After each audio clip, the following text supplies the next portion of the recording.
नमस्ते दोस्तों, मैं हूं आपका दोस्त भगवती प्रसाद पुरोहित एडवोकेट। और आज हम समझेंगे कि नामांतरण में लगाई आपत्ति निरस्त होने पर कहां कार्यवाही करें। तो इस ग्राफ के माध्यम से हम सब कुछ समझने वाले हैं। अगर किसी व्यक्ति के द्वारा नामांतरण में किसी प्रकार की कोई आपत्ति पेश की जाती है तो क्या वह व्यक्ति जो है वह कलेक्टर महोदय के समक्ष कार्यवाही कर सकता है, या उपखंड अधिकारी महोदय के समक्ष कार्यवाही कर सकता है, या नायब तहसीलदार महोदय या तहसीलदार महोदय के समक्ष कार्यवाही कर सकता है, और उसके संबंध में क्या है कानून। ये सब कुछ आज के वीडियो में हम समझने वाले हैं। तो आपने चैनल को सब्सक्राइब नहीं किया तो चैनल को सब्सक्राइब कर दीजिए, बेल आइकन को प्रेस कर दीजिए और इस वीडियो को फटाफट लाइक कर दीजिए, क्योंकि इस चैनल के माध्यम से आपको मिलती है सरल और आसान भाषा में कानून की नई नई जानकारी। तो आइए वीडियो को शुरू कर लेते हैं।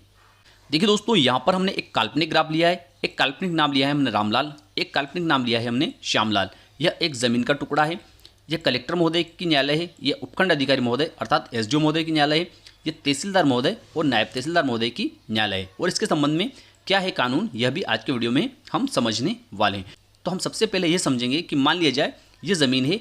इस ज़मीन के सरकारी कागज में यह रामलाल चाहता है कि इसका नाम दर्ज हो जाए। यह ज़मीन जो है ये इस रामलाल की पैतृक ज़मीन भी हो सकती है, अर्थात उत्तराधिकारी नाते प्राप्त हुई ज़मीन भी हो सकती है, या इस रामलाल के द्वारा क्रय की गई ज़मीन भी हो सकती है, या विनिमय के माध्यम से प्राप्त की गई भी हो सकती है, या दान पत्र के माध्यम से प्राप्त की गई भी हो सकती है। अब ऐसी स्थिति में यह रामलाल क्या करेगा कि तहसीलदार महोदय या नायब तहसीलदार महोदय के समक्ष जो है मध्य प्रदेश भू राज्य संहिता की धारा 109 और 110 के तहत आवेदन पत्र पेश करेगा।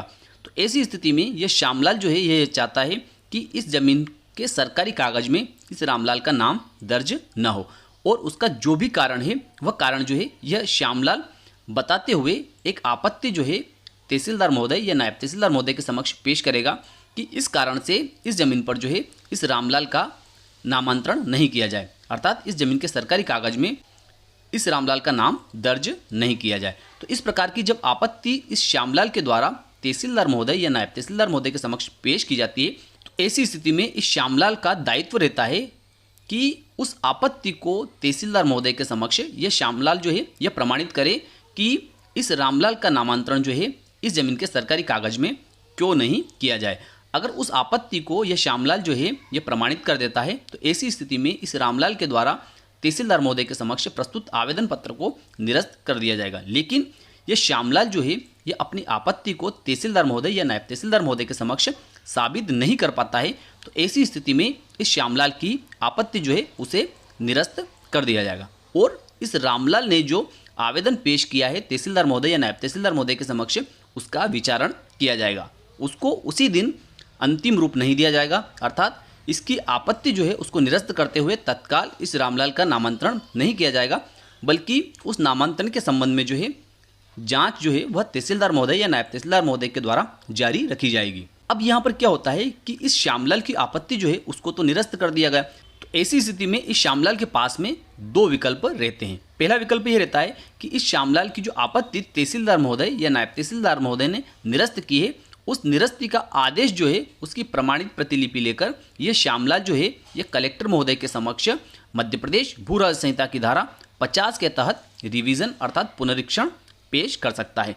जब पुनरीक्षण इस श्यामलाल के द्वारा कलेक्टर महोदय के समक्ष पेश की जाती है, तो कलेक्टर महोदय के द्वारा इस रामलाल को भी सूचना पत्र भेजा जाएगा, और तहसीलदार महोदय या नायब तहसीलदार महोदय के समक्ष जहाँ भी ये प्रकरण चल रहा था उस प्रकरण के रिकॉर्ड को कलेक्टर महोदय के द्वारा बुलवाया जाएगा, और उसके बारे में दोनों पक्षों को सुना जाएगा। श्यामलाल को भी सुना जाएगा और रामलाल को भी सुना जाएगा। दोनों पक्षों को सुनने के बाद में अगर कलेक्टर महोदय को लगता है कि इस श्यामलाल ने जो आपत्ति पेश की थी वह आपत्ति सही थी, तो ऐसी स्थिति में उस आपत्ति को स्वीकार करते हुए तहसीलदार महोदय के समक्ष जो प्रकरण चल रहा है उस प्रकरण में इस श्यामलाल को भी अपना पक्ष रखने का अवसर प्रदान किया जाएगा। ठीक है, लेकिन अगर कलेक्टर महोदय के द्वारा जो श्यामलाल ने पुनरीक्षण अर्थात रिवीजन की है उस रिवीजन को निरस्त कर दिया जाता है, तो ऐसी स्थिति में इस श्यामलाल के पास में क्या विकल्प रहता है उसको भी हम समझ लेते हैं। अब देखिए, श्यामलाल ने जो आपत्ति तहसीलदार महोदय के समक्ष पेश की थी उस आपत्ति को तहसीलदार महोदय या नायब तहसीलदार महोदय के द्वारा निरस्त कर दिया गया है, और उस निरस्ती के आदेश के विरुद्ध जब श्यामलाल ने कलेक्टर महोदय के समक्ष रिवीजन अर्थात पुनरीक्षण की थी उस पुनरीक्षण को भी अगर कलेक्टर महोदय ने निरस्त कर दिया गया है, तो ऐसी स्थिति में क्या रहता है कि रामलाल ने जो प्रकरण तहसीलदार महोदय के समक्ष पेश किया था उस प्रकरण में जब अंतिम आदेश होता है तो उस अंतिम आदेश के विरुद्ध ये श्यामलाल जो है यह उपखंड अधिकारी महोदय के समक्ष मध्य प्रदेश भू राजस्व संहिता की धारा 44 के तहत प्रथम अपील पेश कर सकता है। क्या कर सकता है? प्रथम अपील पेश कर सकता है।